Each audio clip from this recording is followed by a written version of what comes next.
नमस्कार दोस्तों, मैं हूं डॉक्टर अभिषेक और आपका एक बार फिर से स्वागत करता हूं अपने होम्योपैथिक यूट्यूब चैनल पे। दोस्तों आज हम बात करेंगे कोलेस्ट्रॉल के बारे में। बढ़ा हुआ कोलेस्ट्रॉल अगर आ जाता है ब्लड टेस्ट में, इन्वेस्टिगेशन में, तो थोड़ी सी घबराहट हो जाती है कि कोलेस्ट्रॉल बढ़ गया है, अब क्या करें। दवाइयाँ चला दी जाती है, तकलीफ बढ़ जाती है। तो क्या होम्योपैथी में पॉसिबिलिटी है कोलेस्ट्रॉल को कम करने की, और क्या क्या कारण हैं, और किन से हम कोलेस्ट्रॉल से बच सकते हैं।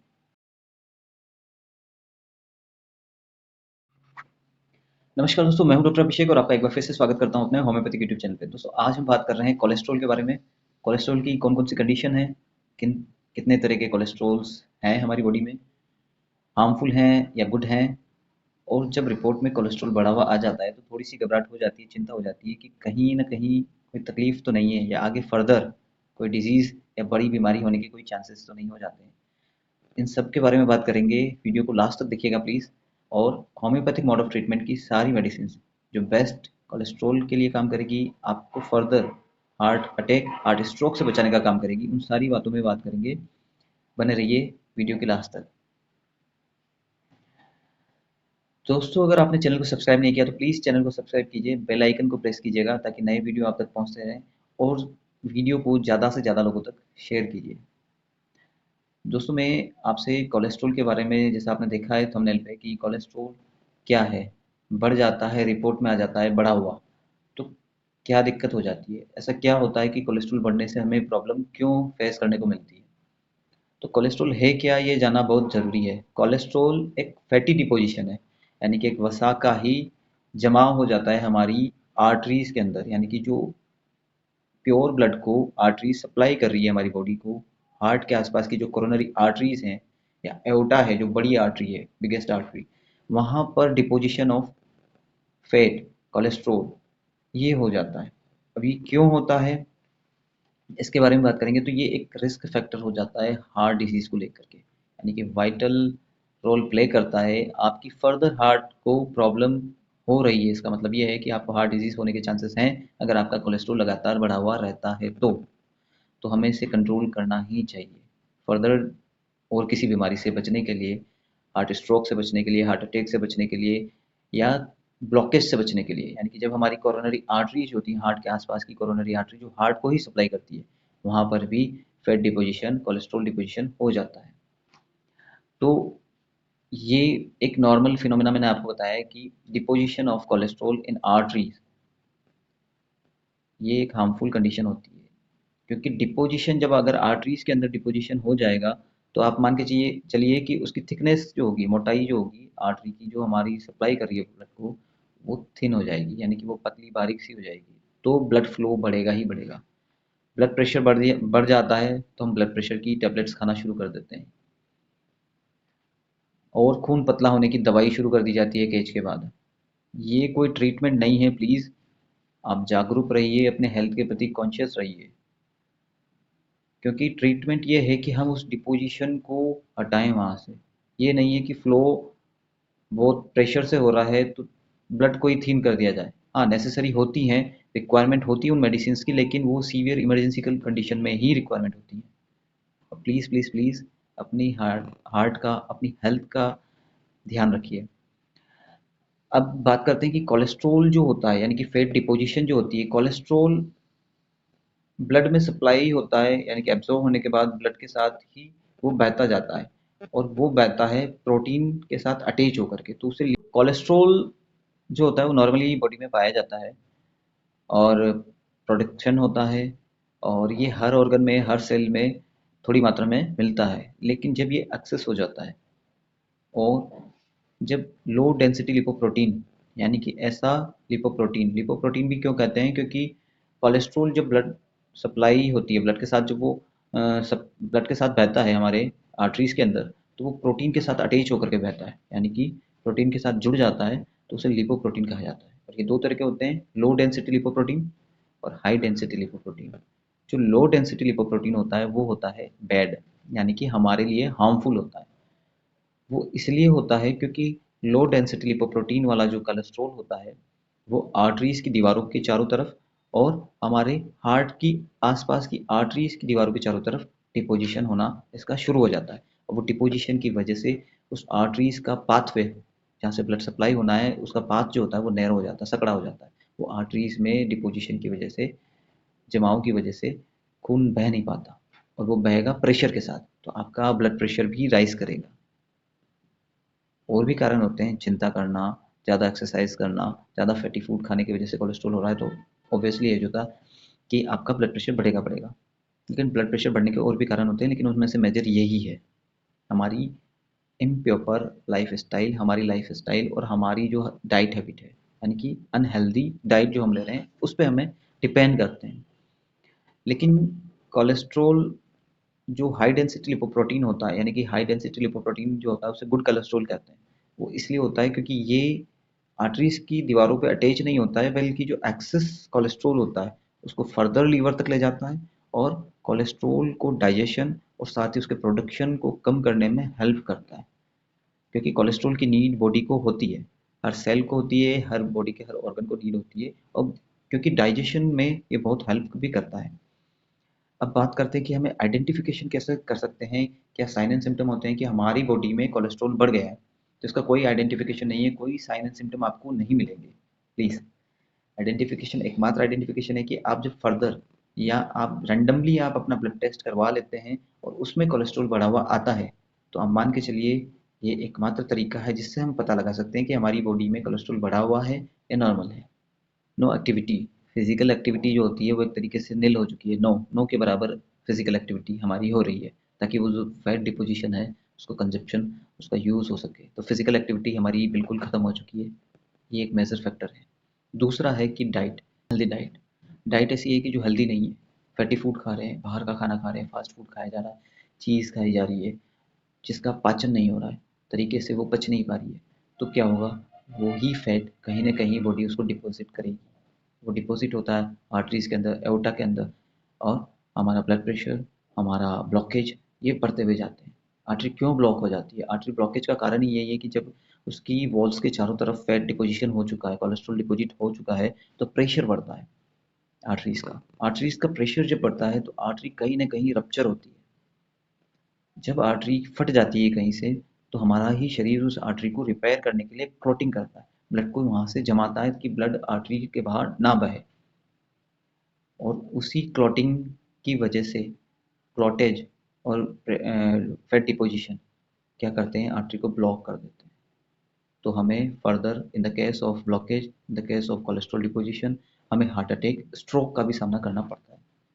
जब आपने देखा होगा कि हार्ट अटैक के पेशेंट को अनकॉन्शियसनेस फील होती है, यानी कि वो अनकॉन्शियस हो जाता है चंद सेकंडों के लिए, उसे कुछ भी पता नहीं रहता, क्यों? क्योंकि ब्रेन तक हार्ट ने पंप करना बंद कर दिया 1-2 सेकंड तक, जब तक वो ब्लॉकेज था।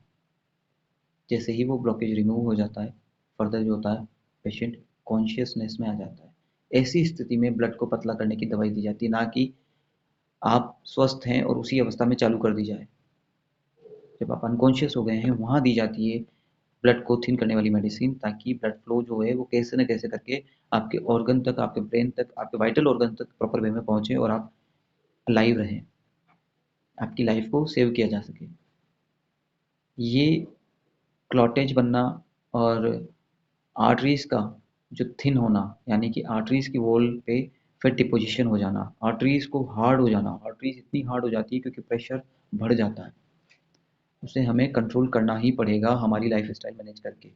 मेडिसिन, होम्योपैथिक मेडिसिन आपका प्रॉपर हेल्प करेगी क्योर होने तक, लेकिन फर्दर इस कंडीशन में हम फर्दर ना आ जाए, तो लाइफ स्टाइल हमें मैनेज करनी ही करनी है। ऑब्वेसिटी हर बीमारी की जड़ है, जैसे मैं हर वीडियो में बताता हूँ, ऑब्वेसिटी, बढ़ता वजन, मोटापा, तो मोटापा कंट्रोल करना ही करना है हमें एक हेल्दी लाइफ स्टाइल को अपना करके। हम क्या हम इसमें फूड हैं जिसे अवॉइड कर करके कोलेस्ट्रॉल डिपोजिशन को हम बचा सकें? देखिए, कोलेस्ट्रॉल डिपोजिशन को बचाने के लिए हमें फैटी फूड और बाहर का जो भी खाना है उसे बंद करना पड़ेगा, वाटर इंटेक बढ़ाना ही पड़ेगा। नेचुरल फूड जो है, हरी सब्जियां हैं, पत्तेदार सब्जियां हैं, चिया सीड्स हैं, इनको, ड्राई फ्रूट्स हैं, इन्हें प्रॉपर वे में और एक हेल्दी वे में हमें खाना होगा। एक खाने का, यानी कि हमारी फूड साइकिल जो है वो हमें मेंटेन करनी होगी, उसका टाइमिंग मेंटेन करना होगा। तो ये सारी चीज़ें हैं, फिजिकली एक्टिव रहना होगा, कुछ फिजिकली एक्सरसाइज हैं, आप शुरू कीजिए, योगा कीजिए, सूर्य नमस्कार कीजिए, पॉसिबिलिटी नहीं होती है तो बैठे बैठे जो योग हो सकते हैं, योगासन हो सकते हैं, वो करिए, लेकिन फिजिकल एक्टिव रहिए, डिपोजिशन ऑफ फैट ना होने दें। तो ये सारी चीज़ें हैं जो आपको बचा सकती है एक हार्मफुल कोलेस्ट्रॉल को अपने शरीर में डिपोजिट होने से। खतरे ये हो जाते हैं कि हमें हार्ट अटैक के चांसेस, स्ट्रोक के चांसेस, और हमें चेस्ट पेन के, ब्लड प्रेशर इंक्रीज होने के, ये सारे चांसेस जो होते हैं वो बढ़ जाते हैं। मेरे ब्लड प्रेशर नहीं रहता था लेकिन अब रहने लग गया डॉक्टर साहब, ऐसा क्या हो गया? तो मान के चलिए आप अगर स्ट्रेस में नहीं हैं, आपकी लाइफ प्रॉपर है लेकिन आपका फूड प्रॉपर नहीं है, तो कहीं ना कहीं आपके कोलेस्ट्रॉल डिपोजिशन हो रहा है। आपका ब्लड इन्वेस्टिगेशन कराएंगे तो उसमें कोलेस्ट्रॉल आएगा ही आएगा। दोस्तों अब हम बात करते हैं ऐसी होम्योपैथिक मेडिसिन की या ऐसे होम्योपैथिक ट्रीटमेंट की जिससे हम कोलेस्ट्रॉल डिपोजिशन को किस हद तक ठीक कर सकते हैं। तो हाँ, हम इसे क्योर कर सकते हैं होम्योपैथिक मोड ऑफ ट्रीटमेंट से। परमानेंटली क्योर हो जाता है कोलेस्ट्रॉल डिपोजिशन जो है।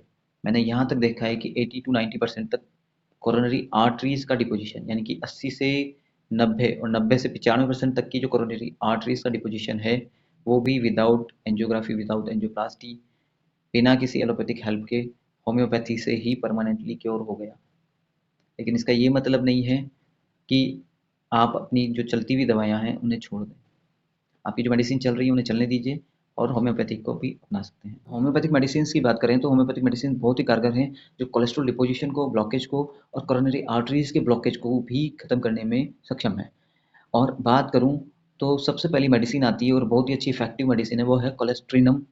कोलेस्ट्रीनम सबसे पहले नंबर पे आने वाली मेडिसिन है अगर आपके कोलेस्ट्रॉल डिपोजिशन की शिकायत आपको प्राइमरी स्टेज में हो, सेकेंडरी स्टेज में हो, या फिर आपकी शिकायत जो है वो लंबे समय से चल रही है। तो आप ये मान के चलिए चलिए कि कोलेस्ट्रीनम आपके कोलेस्ट्रॉल डिपोजिशन, साथ ही आर्टरीज के हार्ड होने और लीवर फंक्शन को बेस्ट करने, यानी कि लीवर में उस कोलेस्ट्रॉल को बचाने और नया कोलेस्ट्रॉल यानी कि जो फैटी टिश्यूज़ हैं, फैट्स को प्रोडक्शन को कम करने में पूरी तरीके से हेल्पफुल करती है। लीवर को इतना स्ट्रॉन्ग बनाती है कि वो फैट को डिपोजिशन को कंट्रोल करे, उसको डाइजेशन करे। तो कोलेस्ट्रिनम जो मेडिसिन है वो 3x पोटेंशियम में 4-4 गोली दिन में 3 बार आप ले सकते हैं। कोलेस्ट्रिनम 3x और 4 tablets in 3 times of day. अब दूसरी मेडिसिन की बात करता हूँ अगर मैं, तो वो आती है नक्सोमिका। नक्सोमिका एक ऐसी मेडिसिन है जहाँ पर कोलेस्ट्रॉल डिपोजिशन उन बंदों में हो रहा है जहाँ एक्सेसिव क्रेविंग ऑफ अल्कोहल है, यानी कि आप अल्कोहल के बिना रह नहीं सकते, अल्कोहल ही लेते हैं, कैसी भी कंडीशन आ जाए आप अल्कोहल लेंगे ही लेंगे। तो इन सारी कंडीशंस में नक्सोमिका, साथ ही आपके लीवर प्रॉपर वे में काम नहीं कर रहा है, कोलेस्टोन बन चुके हैं और गैस्ट्रिक ट्रबल्स रहती है आपको, यानी कि खट्टी डकारें आना, डाइजेशन प्रॉपर में नहीं हो रहा है, फैटी फूड्स का आप ज़्यादा यूज़ करते हैं, तो इन सारे में नक्सोमिका 200 दिन में 2 बार लें। साथ में कोलेस्ट्रिनम भी 3x को भी 4-4 टैबलेट्स और दिन में 3 बार आप ले सकते हैं। दोस्तों नक्सोमिका जो होती है वो लीवर की टॉक्सिसिटी को भी रिड्यूस कर देती है, मतलब कि एक तरीके से बिल्कुल ही आप उसकी टॉक्सिसिटी को, यानी कि अगर लीवर में किसी भी तरह का टॉक्सिसिटी है, यानी कि वहाँ पर प्रॉपर वे में काम नहीं कर रहा है लीवर आपका, गॉल ब्लैडर प्रॉपर वे में काम नहीं कर रहा है, तो उसकी टॉक्सिसिटी को वो रिड्यूस करेगा ही करेगा नक्सोमिका। ये बेस्ट सिम्टम है, यानी कि उसकी टॉक्सिसिटी को कम करने का nux vomica 200 medicine is the best medicine. तीसरी मेडिसिन की बात करूँ तो वो है ओरम मैट। ओरम मैट 230 में भी काम कर सकती है, 200 में भी है, डिपेंड करता है कि कंडीशन और पेशेंट की एज ग्रुप क्या है। देखिए, ओरम मैट के पेशेंट को ये सेंसेशन फील होता है कि उसका हार्ट 2 to 3 सेकेंड्स के लिए या 1 से 2 सेकंड के लिए उसका हार्ट स्टॉप हो गया है। स्टॉप होता नहीं है लेकिन उसे ये लगता है कि कहीं मेरा हार्ट 1-2 सेकंड तक, मुझे लगता है कि बंद हो गया कहीं। ये सेंसेशन है उसका, डिल्यूजन है, उसको सेंसेशन फील होता है। पल्स जो होगी वो रैपिड होंगी, हार्ड होंगी, और इरेगुलर पल्स फील होती है पेशेंट के अंदर। का पेशेंट जो होता है ऑलवेज थिंकिंग करता है कि कमिटेड सुसाइड, सुसाइडल थॉट्स उसमें आती हैं, उसकी सोच बनी हुई रहती है, लेकिन वो करता नहीं है क्योंकि उसको फियर ऑफ डेथ रहता है, मरने के डर की वजह से वो थिंकिंग तक ही पॉसिबिलिटी रहती है। इसमें और मैट 200 दो गोली, 2 ड्रॉप, 2 ड्रॉप्स आधा कप गुनगुना पानी में दिन में 3 बार लें। आपकी कोलेस्ट्रॉल डिपोजिशन, आपकी थॉट्स और आपकी जो हार्ट के यहाँ पर स्टॉपेज होने की जो फीलिंग है या आपकी हार्ट ट्रबल्स है, उन सब में ये आपको परमानेंटली क्योर करेगी। लाइकोपोडियम की बात करूँ, लाइकोपोडियम 200 मेडिसिन 2-2 ड्रॉप दिन में 3 बार लें आधा कप गुनगुना पानी में। अगर ग्लोब्यूल्स में ले रहे हैं तो 4-4 गोली दिन में 3 बार। लाइकोपोडियम में स्पेशली एओर्टा, हार्ट पेन रहेगा, चेस्ट पेन रहेगा, पेशेंट को हार्ट पेन रहेगा, स्पेशली एओर्टा की अंदर जो है कोलेस्ट्रॉल डिपोजिशन, साथ में आपको लीवर ट्रबल्स यानी कि कोलेस्ट्रॉल होना, लीवर प्रॉपर वे में काम नहीं कर रहा है, लीवर ट्रबल्स होना, ये कंडीशन आपको मिलेगी। चेस्ट पेन रहेगा, तो इसमें लाइकोपोडियम 200 बहुत ही अच्छी मेडिसिन है। अब मैं बात करता हूँ कि कुछ ऐसे मदर टिंचर की जो आपको एज ए हार्ट टॉनिक के रूप में ये काम करेंगे, हार्ट के टॉनिक के रूप में काम करेंगे, कोलेस्ट्रॉल को डिपोजिशन को कम करेंगे, ब्लड प्रेशर को कम करेंगे, क्योंकि जैसे ही कोलेस्ट्रॉल डिपोजिशन कम हुआ आपका ब्लड प्रेशर नॉर्मल वे में आना शुरू हो जाएगा, आपके ब्लॉकेज जो होंगे वो खुल जाएंगे और आपको थकान होना, घबराहट होना, ये सारी चिंताएं, ये सारे सिम्टम्स जो आ रहे हैं आपको, पसीना आ जाना, घबराहट हो रही है, चेस्ट में छाती में दर्द होता है, हार्ट में पेन होता है, एकदम से अनकॉन्शियस हो जाते हैं, इन सारे सिम्टम्स में एकदम से रिलीफ देने के लिए जो हार्ट टॉनिक के रूप में काम में आते हैं वो मदर टिंचर मैं आपको बताने वाला हूँ। देखिए इनमें अवाइना सटाइवा मदर टिंचर, अवाइना सटाइवा क्यों बहुत ही हेल्पफुल है इन सारी कंडीशन में जहाँ ब्लॉकेज से लेकर के डिपोजिशन और चेस्ट पेन ये सिम्टम्स फील हों। क्यों? 10 से 15 ड्रॉप्स आधा कप गुनगुना पानी में दिन में 3 बार लें। क्रेटेगस मदर टिंचर एक हार्ट टॉनिक के रूप में ही कहा जाता है। क्रेटेगस क्रेटेगस को हार्ट पेन होना यानी कि पेशेंट को जो होता है वो एंजाइना रीजन में पेन हो रहा है, उसको हार्ट रीजन के अंदर पेन हो रहा है, साथ ही क्रेटेगस के पेशेंट को घबराहट होती है, चेस्ट पेन होता है और पसीना आना, ये सारे जो सिम्टम्स हैं ये क्रेटिकस क्यू के अंदर आपको मौजूद होंगे। इसे क्यू पोटेंसी में यानी मदर टिंचर पोटेंसी में लेंगे 10 से 15 ड्रॉप दिन में 3 बार, आधा कप गुनगुना पानी में लीजिए, आपको सारी तकलीफ से आराम मिलेगा। दोस्तों जिनसेक भी एक बहुत अच्छा रोल प्ले करता है आपकी हार्ट ट्रबल्स को लेकर के। यहाँ पर आर्टरीज में प्रेशर बढ़ा हुआ है, डिपोजिशन हो रहे हैं कोलेस्ट्रॉल का और आप मोटापा भी मौजूद है आपके अंदर, तो इन सब के अंदर जिनसेक क्यू 10 से 15 ड्रॉप आधा कप गुनगुना पानी में दिन में 3 बार लें। दोस्तों ये वो मेडिसिन हैं जो आपको हेल्प करेंगी आपकी बीमारी से बाहर निकलने में। कॉन्स्टिट्यूशनल मेडिसिन यानी कि पर्सन की मानसिक अवस्था, उनके सिम्टम्स के आधार पर जो मेडिसिन निकाली जाती है होम्योपैथी में, वो कॉन्स्टिट्यूशनल मेडिसिन आपको परमानेंटली क्योर दिलाएगी आपकी हर अवस्था में। तो होम्योपैथी अपनाएं। वीडियो को अगर आपने लाइक नहीं किया तो प्लीज़ वीडियो को लाइक कीजिए, शेयर कीजिए। Thank you.